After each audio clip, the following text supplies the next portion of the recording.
welcome to my kitchen. So I'm going to start making a lot of soups again. My son's going to be happy that I'm just going to start cooking again because pretty much I took the summer off from a lot of cooking because it was so hot that you don't really feel like cooking in the summer and you don't eat a whole lot, so just eating something real simple. Now I'm back in my kitchen and I'm going to show you how to make a really yummy cabbage soup.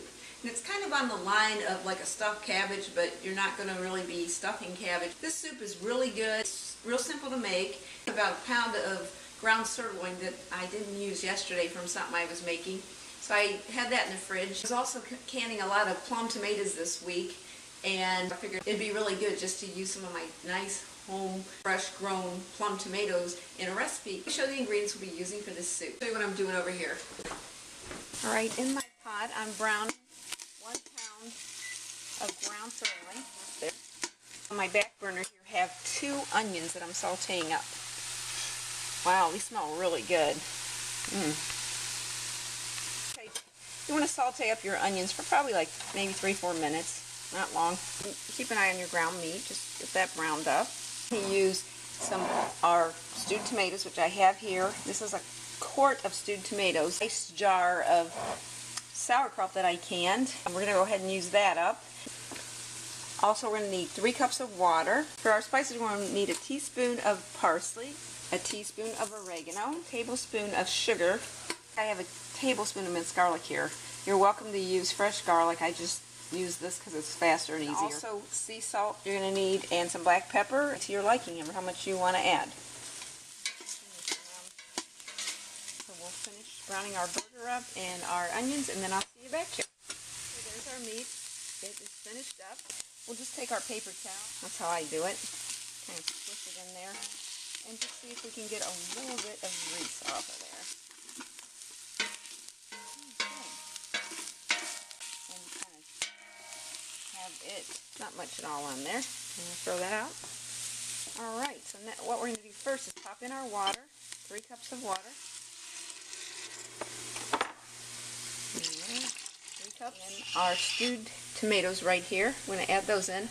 And be careful that you don't splash all over. I like to kind of put my jar down in my soup pot here so that I don't make a mess. So,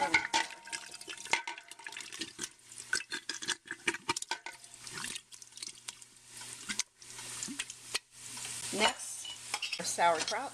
It's homemade also, and there's a few caraway seeds in it to make it taste even yummier. And it goes. Okay. There's that. It smells really good already. Now we're going to pick up our hot cast iron skillet. When you're picking those up, you'll always want to have a pot holder or something because you will get burned. Here I have my pot holder that fits right on this handle. Isn't that cool? Okay, pick it up. In goes our onions. Those smell delicious. It's kind of nice having some time off from all the cooking I was doing. Just needing a little vacation. There's that. You may need to add more water as you like, depending on how thick your soup is. You might have to add a little more water. Next up is our oregano. Here's just kind of placing it between my fingers and rolling it just to get a little bit thinner. And it goes. And goes our 1 teaspoon of parsley, our tablespoon of sugar, and our tablespoon of minced garlic. Now we will add what we think we want for our salt and pepper, which is about a teaspoon of salt. We have that's sea salt, and it goes. This is an unrefined sea salt. It has over 70 vitamins and minerals, and is very good for you. You don't have to worry about your blood pressure. I've had my blood pressure taking just last week, and I eat as much of this as I want, and I have no blood pressure problems going on. Actually, sea salt helps you to lower your blood pressure, believe that or not. Pepper. And that's about a 1/4 of a teaspoon. Alright, we're going to give this a quick stir. It smells really good. A lady in my quilting class gave me this recipe, and it's really super yummy, super good. Okay, you always want to taste your cooking, make sure it's good, so that you can adjust your spices. We'll let our soup set up for about a ½ hour. Let all of our spices marry together, and then I'll see you back here.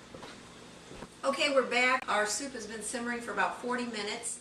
In addition to the spices that we used and the water we used, I added 1 teaspoon of basil, and I also added 1 more cup of water. So for the water, you're going to use 4 cups of water, and you're also going to add the extra seasoning in there, the basil. That's 1 teaspoon. So let me show you what our soup looks like, and we'll give it a try, see how it tastes. Alright, I've used my spoon to kind of squish up the tomatoes so that they're not in big hunks now. As you see, they're just smaller. We'll get a ladle and ladle that.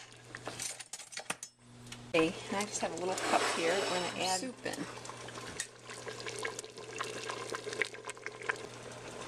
Okay, that looks yummy.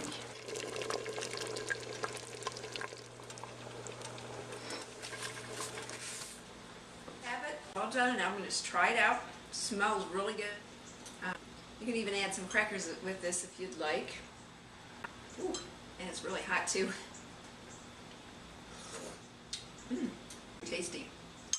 We picked some green beans the other day, and I made a batch of them yesterday, and we still have some left over, so we're going to serve green beans with this, and also I'm going to make some mashed potatoes. Then we'll have a really nice dinner. You just want to serve up your soup, get your crackers out, and you'll be all set to go. Thank you for watching. I hope you have a great evening, and I'll see you next time.